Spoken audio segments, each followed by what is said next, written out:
Hey everybody, welcome to 10 Minute Tuesday. If you are new here, my name is Crys'Dawna and I am a furniture artist. Every Tuesday we go over different stuff, whether I teach you a few things about the business or we talk about, just kind of things that we deal with in this business or in life. I am going to continue answering your questions that you guys have asked me on the community area on my YouTube channel. If you are not new here, welcome back, friends and family. I am going to apologize right now. I am freezing. The weather is super cold here, so I'm trying to warm myself up.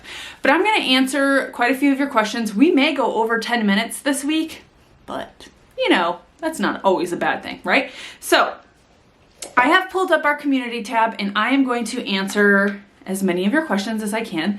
Again, if I don't get into some of them, we'll go over some more next week. I wanted to answer some of your questions for the next couple of weeks for the 10 Minute Tuesdays. So I have a couple, well, first of all, I have a question. If I didn't address some of the not so pretty questions, then I wouldn't be being honest with you guys, right? And so I had someone this past week ask me, why is your finishes not, when I'm starting a piece, my piece is flawless and there are no imperfections on it, and why do you have a bumpy texture on your piece? So this was going back to the piece that I had gotten from a client who wanted it repainted a couple times ago, okay, the buffet. The person on it before, I had to change a lot of the stuff that they had put on the piece, but I didn't want to change everything, and they had put a texture medium on it and I liked it, so I did it. So here's the thing. I am a furniture artist, okay? There is a clear difference between someone who's a furniture artist and someone who's a furniture flipper. This is not so that it doesn't have a negative connotation, but usually people who flip furniture, and you see a lot of people on YouTube who are just furniture flippers, and I don't mean just as in it's not a lot of work, because it is work, but they do usually one color finishes. A lot of them will either spray, or there's a really a flawless finish on it. Flawless in the fact that I think now that there's more furniture painting, people for some reason think that even though it's hand painted by a human, they want it to look as if it came from a factory, like you would get on a show floor, and that's not what it is. So I'm over here, I'm a furniture artist, I do faux finishes, I do texture, and the reason why I didn't take that textured finish off, because she said, you always talk about making things really perfect and making things, professionalism or whatever, having a professional finish. Just because there's texture on it and I wanted to hone in on that previous artist's texture that they had made does not mean that it's any less professional. So that question was kind of weird to me anyways, and assuming that just because you have a smooth finish means that it's the most perfect, it's not. There's perfection in people who want faux finishes, and there's perfection in furniture flippers who flip furniture and make smooth finishes as well. I am a furniture artist. I'm not a furniture flipper. So I do texture and faux finishes and things like that. And to be quite honest, I feel like it's perfect because that's what I do. I don't just spray finishes and flip pieces for profit. That's not what I do. So I'm gonna get off my soapbox now, but there is a clear difference. There are people on YouTube who are artists and there are people who are furniture flippers, and that is it. If you guys watch Brush by Brandy or Katja, those people are furniture artists, okay? So know the difference before you comment to somebody and tell them that your pieces are perfect and the one that I did wasn't perfect because it had texture. So that was one of the questions that I got. It wasn't a pretty question, that's why I put it in the front. Now I'm going to answer your questions that are, I think, a little bit better. So, when your customers pick up merchandise from you, how do you present their furniture to them in such a way that it's still attractive to them? So usually when I do a custom piece, I do not show them the process, unless I have a question about something that I need their input on. But normally what I do is after I'm totally done, they are the first people to see these staged photos. And usually, about 7 out of 10 times when they come to pick up their furniture, they come to pick it up from the area that I work in and it's still staged so that they can see it.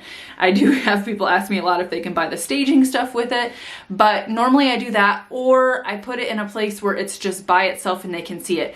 A lot of times pictures and videos don't do justice to pieces, so they actually look much more beautiful in person, even if it's not staged when they come to pick it up.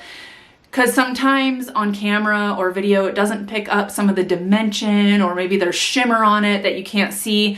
So usually I send them the staged picture, but I don't edit my photos. I don't doctor my photos. I don't edit them. So what you see in the photos is what it looks like in person. And sometimes even the photos don't capture some of the even more pretty things, dimensions, stuff like that. So I mean, that kind of answered your question, but all right. Do you have someone teach you techniques or to use or blend paint, or did you learn by trial and error? I have learned by trial and error. I have never had someone teach me how to do this stuff, but I also have been doing art for a long time. I remember when I was in high school, I painted a mural on my wall. So I think it's just something that I grew up doing. And so I was really into art and things like that. And my mom was an artist. So I think those things, I knew how to do it, and I didn't realize I knew how to do it until I started doing it on furniture, and I was like, oh, I've done this before. That doesn't mean that you have to have been doing this for years in order to learn. I think some people really have a great potential for things, but you don't even realize it, but you can't unlock that until you practice. So it's kind of like anything that you do, you don't realize what you can do or if you're good at it until you start practicing. And you may not even be good at something at first, but practicing will make it better and better and better. And watching different people and seeing different techniques. That's why a lot of times on my blending videos, I try to do different blending techniques each time, because maybe something will speak to you, because there are literally a ton of different ways to blend something. So trial and error truly is one of the ways that I've learned. And in the beginning of this business, when I first started, there were not people teaching. There were not people teaching you how to paint furniture, how to blend, do all that stuff. You really had to learn on your own. So if you are coming into this business now, you are in a much better place than I was, because I didn't have people teaching me different things, or how to properly strip something, or about blocking primers and things like that. So there's lots of knowledge out there. There's even, like we had said before, the furniture artists on YouTube, even the furniture flippers on YouTube, even though we have a different path. So that's kind of what I mean. And I don't want to sound pretentious when I say I'm a furniture artist, because there's nothing wrong with being a furniture flipper, but we are on a separate path. Even though we do furniture, we are not the same niche. Okay, a furniture artist and a furniture flipper, the only thing in common is that they do furniture. There is nothing else in common with those people. They're on a different path. A lot of furniture flippers, that is what their main goal is to get furniture, flip it for profit. A lot of times a furniture artist will take a piece. Like for me, I spend a whole week on a piece, where a furniture flipper may only spend a few days on a piece. So they may do multiple pieces in a week. So, we're on a different path together, but you can learn great things from both. A lot of times the prep and how to seal things, and just, how to get a smooth finish, how to spray. A lot of furniture flippers spray. I don't. I know how to do it. I don't enjoy it. I know it sounds really crazy. I'd rather use my hands. A lot of furniture flippers are really great at showing you how to spray your finishes and how to get a great finish with spraying. So watch both and figure it out, but just understand that they're totally different. They are totally, totally different. It's like two musicians, but one's a country music musician and one's a rock musician. Like they're in the same kind of thing, but they're in different niches, genres, and they're on a different path. So understand that they're just different. And I think a lot of people don't understand that, or they don't realize that there's a difference. So, let's see. Okay, this is gonna sound really crazy, but it says, with so many potential options, how do you decide how you're going to do a piece? It kind of immobilizes me because there's so many choices. A lot of times, when I take custom work, it's a little bit easier because they give me a direction. So I I like doing custom work now, but sometimes it can be tricky because sometimes you can get people that are not so great and stress you out. But with custom work, a lot of times I like that I have a little bit of a direction as far as color. But if I don't, and it's a piece that I'm just doing for myself, normally I let the piece talk to me. That sounds really crazy. But I'll look at the piece and I'll just kind of envision other things that have influenced me that week, maybe nature, the colors. You know, I might go on Pinterest and look up outfits. I know I've told you guys this before, clothes, nature. I'll look up just color palettes. So I'll look up just, you know, you could Google like color palettes and maybe just kind of scroll through. And if something catches my eye, that's usually what I go with. So it's one of those things I can show you or tell you where I get inspiration from, but I can't teach you how to create inspiration in yourself, if that makes sense. I can't teach you how to pick colors.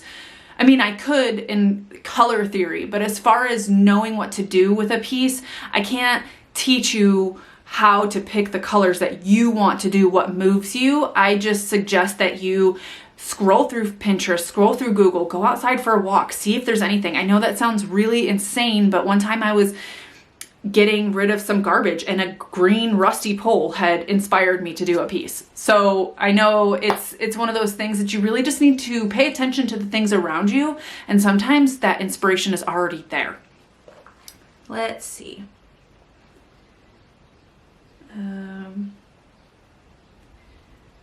What is my go-to white and my favorite brush, synthetic or natural? Okay, so my go-to white is, of course, I know I'm a brand ambassador for Dixie Belle Paint Company, but I super like their drop cloth because it's a warmer white and it has really great coverage. So that's my go-to white if I do use white, which is not very often. I usually use white when I'm blending, but I don't do white pieces. But if I were, drop cloth is my favorite.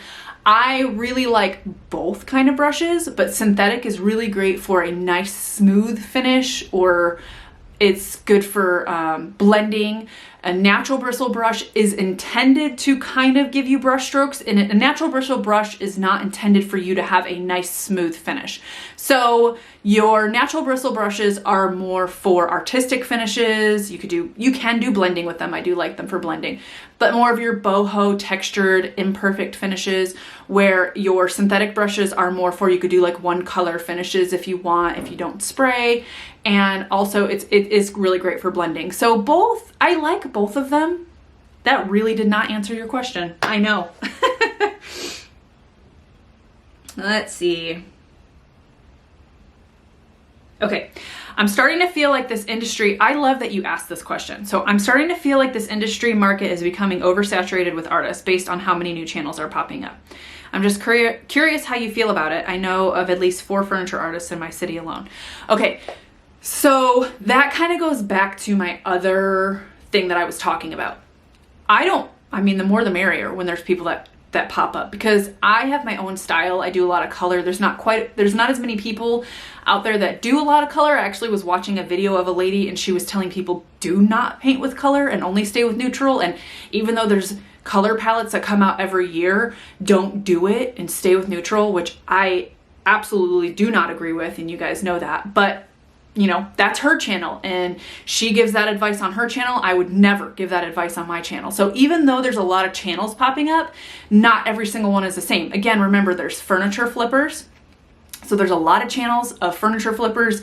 You see them putting the prices on their thumbnails. That's a furniture flipper. They're teaching you how to flip furniture for profit, whether it be to pay off bills, whatever it is.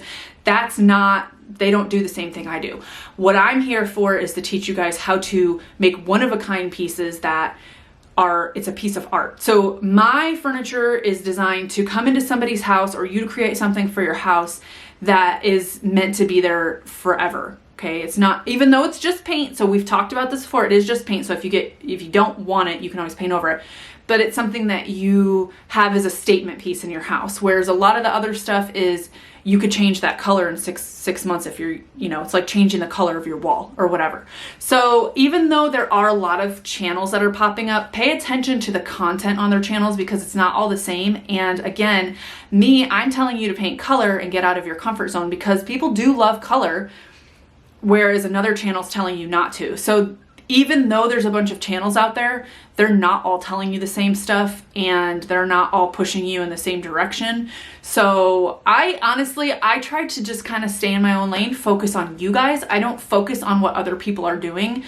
I'm an advocate for supporting other people, but at the same time, I don't like to compare myself to other people, or I don't go on their pages all the time and look and see what they're doing, because it's not going to affect me. I'm going to still teach you guys the way I want to teach you and inspire you the way I want to inspire you. And even though someone's telling you guys not to paint in color, or someone's telling you that one color finishes are the only way to go, I would never teach you that. So I don't care that they're teaching you that. I just hope that you choose who's the best, who speaks to you the most. And that goes to, if you do decide to make a channel, do what's best for you, okay? Do what you think is best. If you are trying to flip furniture and pay your mortgage, great, then teach people how to do that. If you are an artist and you want to teach people how to create art on furniture, great, do that as well. So there's never too many people of one, because usually people are not teaching the same thing. So I'm okay with it, because I don't think that anyone out there is going to be the same as me, and I'm not the same as anyone else. So it's okay. And I mean, think about how many musicians there are in the world. Think about how many people do cars on YouTube. I mean, if you offer something important and valuable and honest and real to somebody, then hopefully you can be someone that people want to follow. I just try to be honest with you guys. I maybe don't have as many followers as some of the other people do, and that's okay too. I may not be growing as fast as some of the other people are, and that's okay. I'm very much under the, I like to not run myself. I like to operate under quality over quantity. So even if someone's channel blows up and they have 100,000 followers within 6 months, and I've had my channel for years, literally years, and I am about to hit like 45,000 maybe in the next month or so, I'm okay with that. It's okay. I know that I'm not everybody's cup of tea. I know that not everything I teach is something that people want.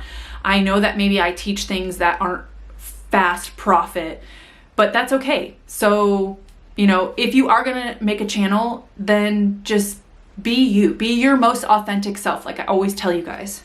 So, I think I have time for 2 more. How do I manage to get pieces done and paint on YouTube? Okay, so the beginning of my business, I did a lot of custom and I was constantly working on different stuff. But now I do much more artistic finishes, and so I actually try to work smarter, not harder. So I have all these platforms, and I am a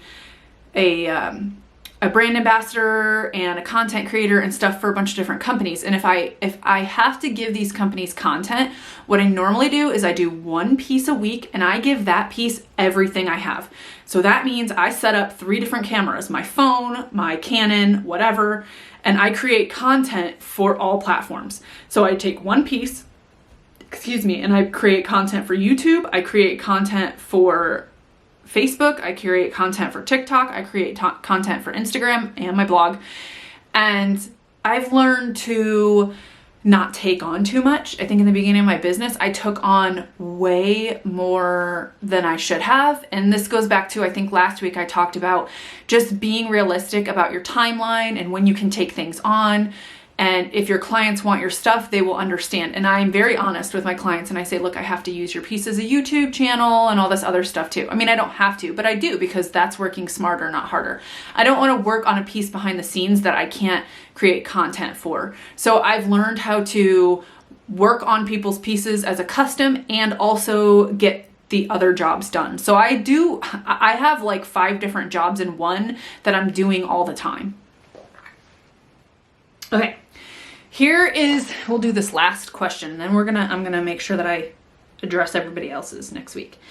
When you start out, would you recommend painting your furniture with a brush and rollers, or invest right off the hop with a spray gun? Okay, so that goes back to, what are your goals? Are your goals to be a furniture flipper and make a bunch of profit? Because if that's the case, usually spraying is the most effective and efficient way, because you can literally, instead of hand spraying, even rolling, or hand painting and even rolling, you could spray a piece in 5 minutes that would take you maybe an hour to paint. So spraying is the most efficient way, especially if you are flipping furniture for profit. But for me, I don't use a sprayer. I have a sprayer. I don't have a spray setup though. That's the thing. That's the big problem. So normally, like, I can give you an example. Brush by Brandy, one of my girlfriends. She hand paints everything, but she will spray her top coats. So she'll do all her pieces, and then once a month, when, you know, before it's ready to go for shipping, she will spray a top coat on her pieces.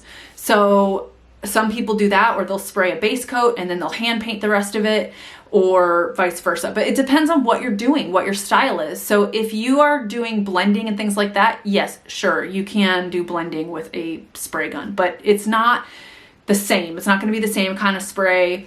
You're not going to be able to do texture, add texture with a spray. You know, I mean, you can do your basics with a spray. You can do your primers with a spray gun. You can do your paint with a spray gun. You can do your top coats with a spray gun. Some stains you can do with a spray gun, but you're not going to be able to create artistic finishes with a spray gun. So I guess my question to you would be, what is your plan? What is the goal that you have in mind? Do you want to flip furniture fast for profit? Then do a sprayer. If you are trying to create faux finishes and artistic finishes, then absolutely. I use a roller a lot of times for like the gripping primer or maybe the blocking primer, but I always paint everything else. So it's really up to you personally what your goals are and what you want to accomplish. So it has been over 20 minutes. What I might do is I might take all the rest of your guys' questions and just do a separate video. That way I can address everything that you guys have. So if you are not subscribed, please hit the subscribe button and hit the bell. If you have other questions for me, put them down in the comments below. Let me know what you guys think. Are you a furniture flipper, or are you a furniture artist? Or do you not know? And that's okay too. It's okay. It's not a bad thing to be a furniture flipper or a furniture artist. It's not a furniture flipper and a furniture artist aren't better than each other or worse than each other. We just have different paths. So remember that. Please remember that. That's the number one thing I think that I would like for you to take away from this video, is that just because someone is in the same genre of something doesn't mean that their paths are the same. Think about musicians. That's the best example I can give. Doctors. You know, someone wants to go to medical school, but they want to be different. Someone wants to be, you know, a heart surgeon, and someone wants to be a pediatrician. So, okay, I hope you guys have an amazing day. I will have a furniture video out this week. I am not using paint on it. I'm going to be refinishing a bench. So I'm going to show you guys how I refinish a piece of furniture. No paint. All right, guys, I will see you later. Have an awesome week.